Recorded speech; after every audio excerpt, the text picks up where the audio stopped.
ഇതിപ്പോ എന്തായാലും കേസാവും. ചിലപ്പോൾ ഐസിയിലേക്ക് മാറ്റും. ഈശ്വര, അവളോടുള്ള ദേഷ്യത്തില് ദേവിയുടെ അച്ഛനെ ഞാൻ മനഃപൂർവ്വം അപായപ്പെടുത്തിയെന്നായിരിക്കും ദേവി ഷാനിയൊക്കെ കരുതാൻ പോകുന്നത്. ഇനി ഹലോ ഗൈസ്, അങ്ങനെ നമ്മുടെ സുഗമോ ദേവിയിൽ ആകപ്പാടെ കാര്യങ്ങൾ കൈവിട്ട് പോയിരിക്കുകയാണല്ലേ. നന്ദന്റെ കയ്യിൽ നിന്ന് നമ്മുടെ ദേവികയുടെ അച്ഛനെ തലക്കിട്ട് അടികേറ്റിരിക്കുകയാണ്. അച്ഛനെ സീരിയസ് ആയിട്ട് ഹോസ്പിറ്റലിൽ എത്തിച്ചിരിക്കുകയാണ്. അവിടെ നമ്മുടെ ദേവിയെയും ദേവികയുടെ അമ്മയും അനിയത്തിയും ഒക്കെ ഓടിപ്പണഞ്ഞെത്തുന്നുണ്ട്. അപ്പൊ അവരുടെയൊക്കെ വിചാരത്തിൽ നമ്മുടെ നന്ദൻ മനഃപൂർവ്വം അച്ഛനെ അടിച്ചിട്ടു എന്നുള്ള ഒരു രീതിയിലാട്ടോ. അപ്പൊ നമ്മുടെ മുരളിയും ഗിരീഷനൊക്കെ ഹോസ്പിറ്റലിൽ നമ്മുടെ ദേവികയൊക്കെ ഒപ്പമുണ്ട്. നന്ദനാണെങ്കിൽ വേഗം തന്നെ ഈ ഒരു വാർത്ത പ്രഭാവതിയുടെ അടുത്ത് പോയി പറയുന്നുണ്ട്. എൻ്റെ കയ്യിൽ നിന്നും അറിയാതെ പറ്റിപ്പോയതാണമ്മേ.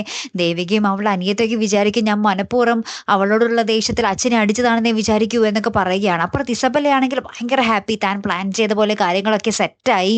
എന്താ പറയാ, ഇനി ദേവിക ഉടനെ തന്നെ ഡിവോഴ്സ് നോട്ടീസ് അയച്ചോളും എന്നുള്ളൊരു പ്രതീക്ഷയിലാണ് നമ്മുടെ ഇസബല്ല കേട്ടോ. ഇനി നമ്മുടെ ഇസബല്ലയുടെ പ്രതീക്ഷ പോലെ കാര്യങ്ങൾ നടക്കുമോ, അല്ലെങ്കിൽ ദേവിക നന്ദനെ മനസ്സിലാക്കുമോ എന്നുള്ളതാണ് അടുത്ത ചോദ്യം. അല്ലെ പ്രേക്ഷകരെ, കാത്തിരുന്ന് തന്നെ കാണാം കേട്ടോ. അടുത്തൊരു വീഡിയോയുമായി വരുന്നത് വരയ്ക്കും ഗുഡ് ബൈ.